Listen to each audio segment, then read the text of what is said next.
Okay, so I was just going to talk about time dependent, time resolved, and time integrated. I found these cool figures that basically show we're taking slices of time dependent emission spectra, certain wavelengths, integrating those to just this time resolved spectrum over here. I just showed the part of the code, I guess, that does this and what it relates to. Yeah, that's basically what I have for that. It's nothing we haven't already talked about, but also I found this, while I was doing research, I found this time slicing that they do.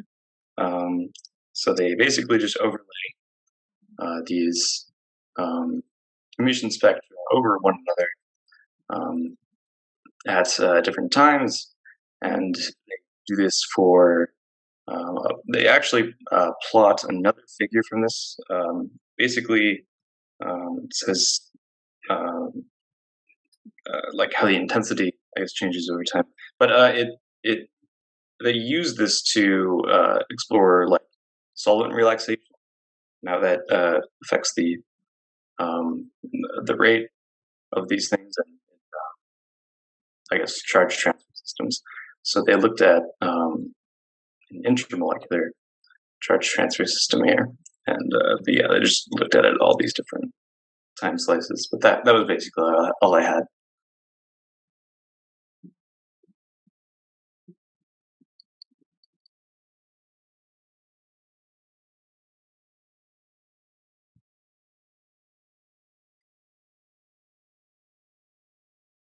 Okay, is it time to upload to Adam, right? Okay, let's take Adam. Any questions in the room?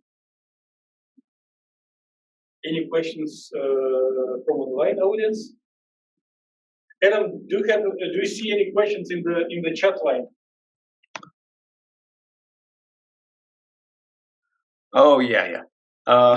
Absolutely, yeah. Okay. Yeah, fluorescence, phosphorescence, and photoluminescence. Photoluminescence describes fluorescence, phosphorescence, and that resonant photoluminescence that I think William described here.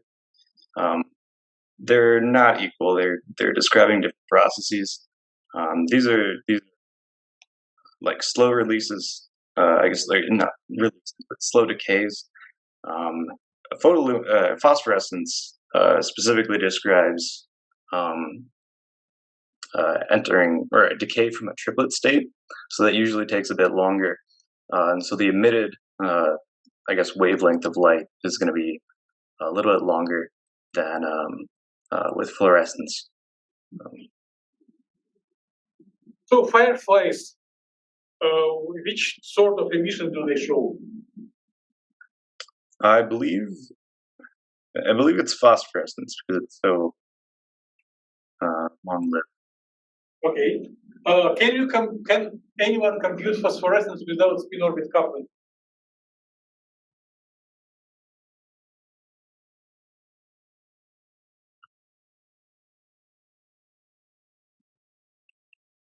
Oh, let's make a vote. Who can compute phosphorescence without computationally without involving spin orbit coupling? No one is raising hands, which means it's likely impossible. Yeah. So if you go to connection to the next speaker, David, who will show that spin orbit coupling is more universal and will enable both fluorescence and phosphorescence if needed. Just I wouldn't say personal, practical question. Did you got couplings? Did you got input files to run this photoluminescence codes for your model, or there are some technical difficulties? I did get figures for it. I didn't see very much from them. If it runs, I'll show you. Okay. Okay, yeah. So I think one needs to push space or E once again. let's see.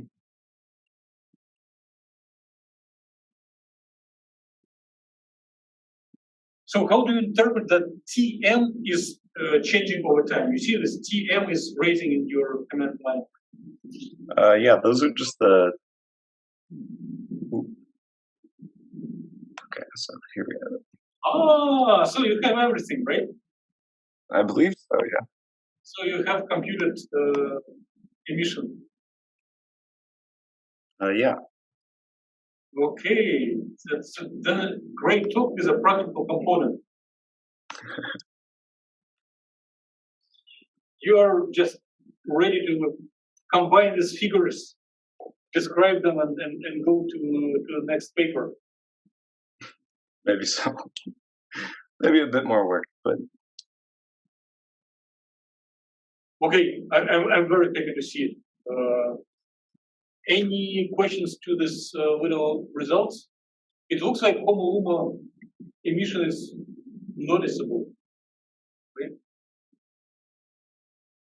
So let's well, very soon, starting from the next week, we'll go to research updates. So probably this is already partially belongs to research update, but any questions to the protocol? Anyone wants to learn from Adam how to run, how to compute photoluminescence?